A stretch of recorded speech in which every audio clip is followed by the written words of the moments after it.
Okay, today I'm going to assume that you guys have already downloaded the Excel spreadsheet that I provided with you on Moodle. Alright, what we want to do is I want to take this information and I want to put it into something that you can use. Alright, so you guys have opened this up in Excel, you've got this document, and the first thing I think I want you guys to do is to get your information alone. Alright, so now in order to do this, I'm going to select this top row, alright, and I'm going to go copy, and then I'm going to go down here where it says sheet 2, and I'm going to put mine in there. Just go paste, and that should just blow all the stuff across like that. Alright, and I think I'm going to expand these a little bit so that I can get them all on. There we go. All be able to see everything. Alright, there we go. Alright, I'm going to collapse that a little bit. Alright, I want to be able to see everything on the page. You notice how I'm doing this? I'm just clicking in the line between the different columns and just dragging over. Alright, now I'm going to pretend, I'm going to go back and I'm just going to pretend I'm SG. Okay, I think that's Samantha Gomes. And I'm only going to highlight the section that I want, really, which is this section right here. Actually, no, I'm going to highlight the whole thing. So from Samantha Gomes down to Samantha Gomes all the way over here. I'm going to go copy. And then I'm going to go into sheet 2. And I'm just going to click here where it says timestamp and go paste. Boom, everything goes in, and it is beautiful. All right. Now, here's the thing, of course, if things are not lined up, you either have to try to do it again, or say, for instance, you need to push things over, you can just click on this, right-click, delete. That'll move everything to the left. If you right-click, insert, move everything to the right. Okay, that way you can move the rows left or right. Now, first thing I want to do, I want to get rid of these 2 rows because I don't need them now. There. And now all I have is my data. Okay, generation.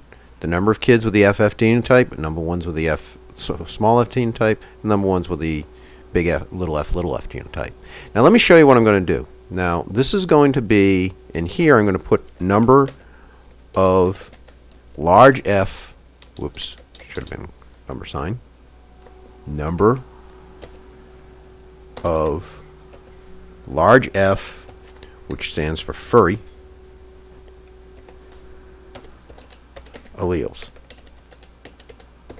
Alright, and what I'm going to do is I'm going to just say, okay, well, I know this is a formula, so I'm going to type in the equal signs, and I know if you are FF, that means you have 2 of them. So I'm going to make B2 times FF, so B2, which is number 6, this girl had 16, there's 2 of those, so that's FF. And I'm going to take that, I'm going to put all in parentheses. And the reason why is I want that to happen first. Okay, so I'm going to multiply B2 times 2. And I'm just going to hit enter. And you notice that turns into 32, which is correct. If I have 16 guys who are purebred for big F, that means I have 32 big F genes. But then the other thing I want to do is then I want to add, because these guys here in the second column, the guys are hybrid, each one of those have 1 big F gene. So I'm just going to add that number from the second column. So if you notice, I'm going to go up the equation bar, going to click in plus, and then I'm going to type in, click on that, and I'm going to hit enter. Boom, and you notice that that gives me 50. That means these people actually did it right. So now what I'm going to do is I could put this formula in again, equals this column times 2 in parentheses plus this column here. Boom.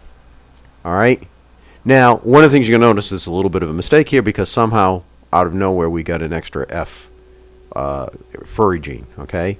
Looks like there was a little bit of mistake on this one. Alright, so there was probably a counting error or something like that. Alright, so this tells us how many big F furry genes we have. Alright, now let's do the same thing. What I did is I actually just dragged the formula down like this. And you notice that all the other ones, it went back to 50. So clearly this guy somehow is wrong. There's a mistake in this data somehow. Alright, now let's go in the number of small f hairless genes. Alright, so we got that.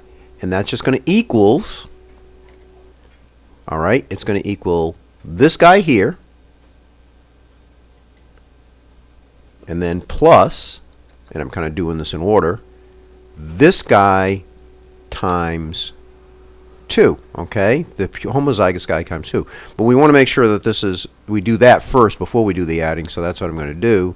I'm going to put parenthesis in, okay? So it's C plus, C2 plus, open parenthesis, D2 times 2, okay? So that means there'll be 16 of those guys times 2. Enter. And that's 52. And we know that's correct. The thing that's going to happen, though, is these guys, the purebred guys, are going to die.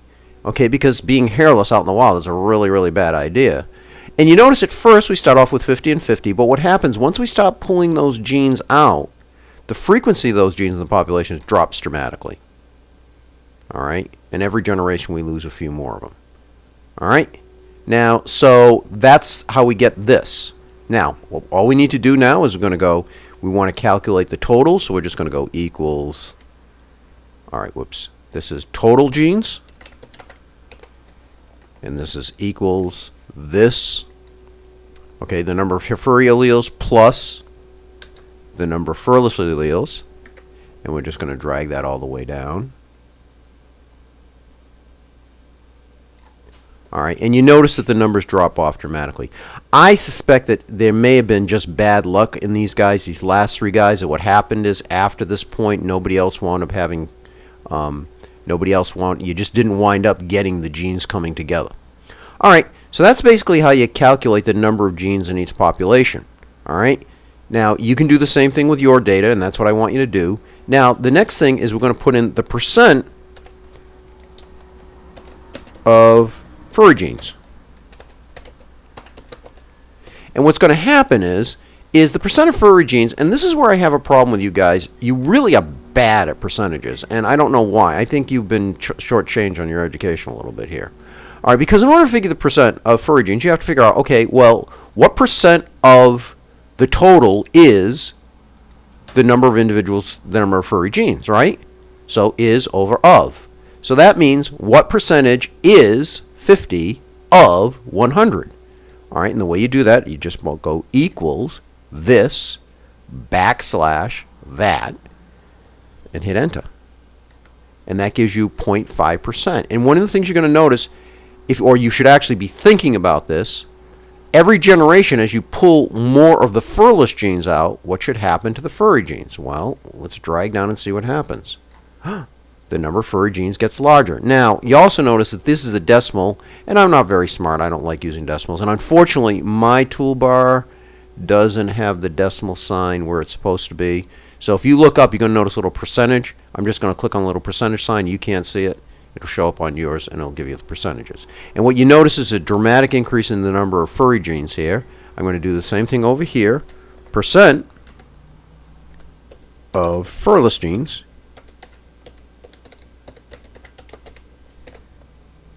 And of course, I always have to hit, there we go, percent of furless genes. And now it's the same thing. What percentage, the number of genes for furless here, or hairless, this is the total, so what percentage is this of that? So what I'm going to do is I'm just going to type in equals this over is over of, enter. And you notice you start off at 5%. We're going to do a relative drag fill. I'm just going to the corner, going to get that little black X, and I'm going to drag it down. That gives me these numbers. And you're going to notice when I hit percentage, what's happening is you have a steady decrease in the percentage of furless genes. All right, now that's it for the first part. We're going to start graphing our data in a minute, and then you guys are going to have the opportunity to answer all your questions. All right, but let's do this. One thing I would like you to notice, though, is the number of furless genes decreases in direct proportion to the number of furry genes are. Now, how this is different, beans are different from actual bunny rabbits. As the furry genes got pulled out of the population, the furless genes got pulled out of the population, you didn't see an increase in the number of furry genes. They always stayed at, 50 genes. All right? But what would happen, of course, is as hairless rabbits got pulled out of the population, then there'd be more room for the furry rabbits, and their numbers would increase. So the number of furry genes would actually increase as opposed to just staying the same. All right, that's it for this. I'm going to show you how to graph this in the next tutorial.